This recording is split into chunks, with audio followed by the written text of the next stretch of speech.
알고 넘어가야 될 게 이 도쿄 재판 심판 때에 오른 그 도조 히데키.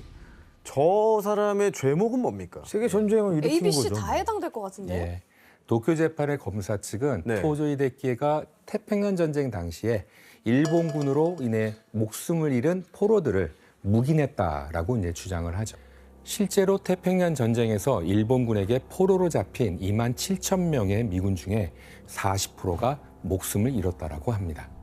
그러니까 포츠담 선언에서 미국을 비롯한 연합국이 가장 우선시한 쟁점이 하나 있었는데 포로 아까 확대하는 그렇죠. 것. 기억나시죠?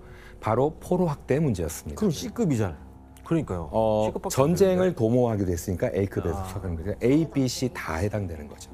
그래서 도쿄 재판의 검사 측은 이 문제를 집요하게 파고들었는데요.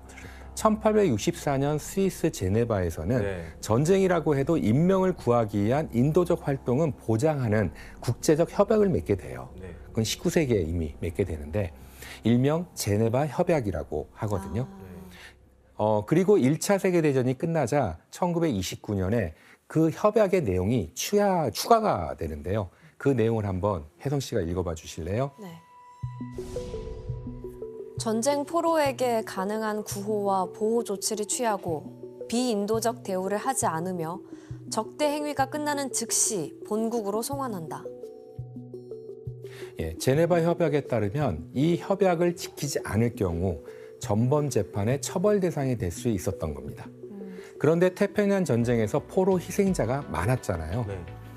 도쿄 재판의 검사 측은 그 이유가 도조 히데키가 전쟁을 일으키고 포로 학대를 묵인했기 때문이라고 주장을 합니다. 그러니까 이 포로의 인권에 대한 이슈가 전면에 딱 컸었죠. 등장하게 된 거네요. 예. 그래서 태평양 전쟁 중 발생한 포로 학대에 있어서 도조 히데키의 책임이 크다고 판단한 거예요. 그러니까 이 포로 확대에 대해서 되게 민감한 이유가 특별히 따로 있는 거죠. 예. 연합국의 포로 희생자가 많았던 것도 문제였지만 미군을 대상으로 한 엽기적인 전쟁 범죄가 좀 밝혀진 것도 한 몫을 하게 됩니다.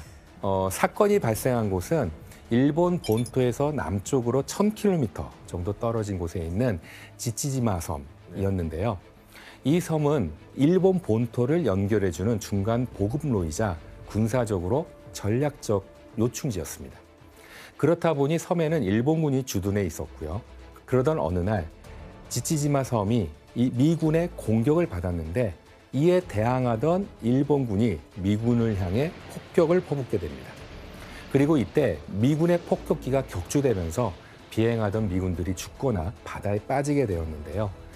그중 한 미군 중위는 간신히 탈출해서 미군에게 구조가 되는데 그가 바로 미국의 제41대 대통령인 조지 부시였어요.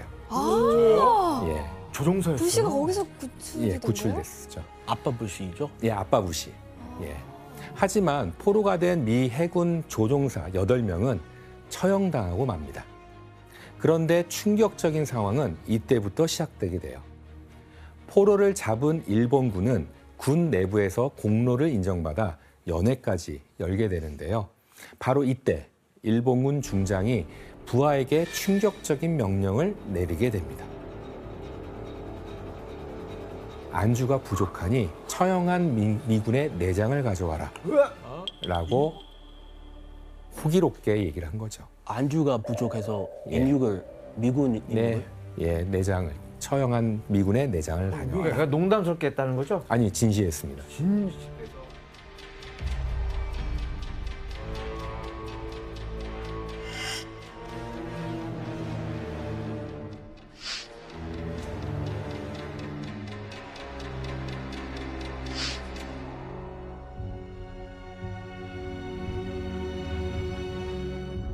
비상식적인 명령이었지만 상명하복이 절대시되던 일본군은 상사가 전쟁의식에 고취되어 한 행동에 동조했고 죽은 미군 포로들의 몸에서 손발과 내장을 척출해서 인육을 먹었다라고 해요.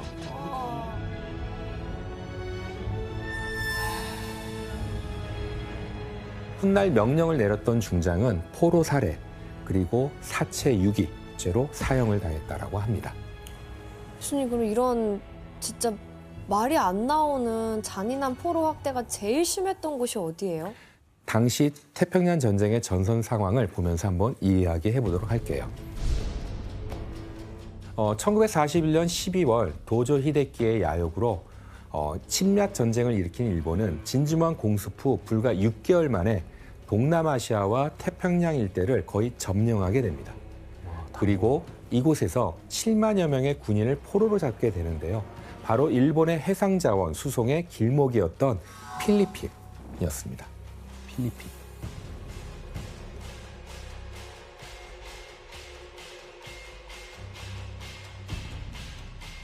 일본군은 필리핀군과 미군 포로를 잡은 후 1942년 4월부터 바탄 죽음의 행진이라고 불리는 포로들에 대한 잔혹 행위를 벌이는데요. 7만여 명의 포로들을 바탄섬 남쪽에 끝에 있는 말리벨레스에서 오도널 포로 수용소까지 물과 식량도 없이 강제로 행군하게 됩니다. 끌고 가는 거죠. 그 거리가 무려 약 120km에 이제 달하는 거리였는데요. 그런데 과연 행진만 했을까요? 예, 당시 미군 포로들의 사진을 보면서 한번 설명하도록 할게요.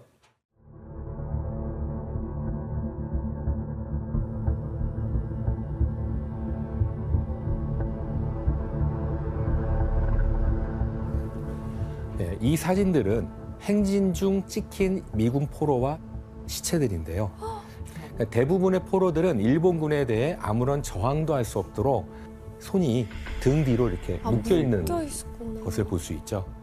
이런 상태에서 음식을 전혀 제공받지 못했기 때문에 길가에 있는 사탕수수 줄기를 입으로 뜯어 먹었었다라고 합니다.